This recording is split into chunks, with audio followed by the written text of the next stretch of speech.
এই দেখো নিখিল দাস দোকানের চিকেনের কি অবস্থা, দেখো কালো চিকেন এখন 60 টাকা। দেখো একটু বিরিয়ানি আচ্ছা, মটন নেই তো, শুধু চিকেন। কত গ্রামে পিস দিতে দাদা চিকেনে? 100 আচ্ছা আচ্ছা, আলু আর চিকেনের চিকেনের 100 গ্রাম, তাই তো? একটা প্লেট রেডি করো। মটন কি এখন বানাচ্ছ? ও আচ্ছা, দোকান তৈরি হচ্ছে বলে।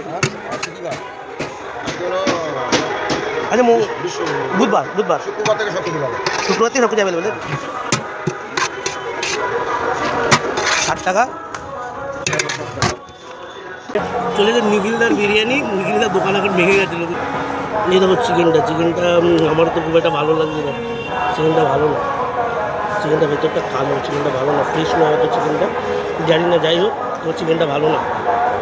এই যে ভেতরে চিকেনের অবস্থা, রাইস দিয়েছে এরকম। আমি জানতাম, শুনেছিলাম হয়তো ভালো বানায় বিরিয়ানিটা, যতদূর শুনেছি বা ভিডিও দেখেছি ভালো বানায়, কিন্তু আজকে এরকম কেন জানি না। এই এরকম সাইজে আলু দিয়েছে বড়, আলুটা সফট, এই যে সুন্দর আলুটা সফট, কিন্তু টেস্ট করে আলু দিয়ে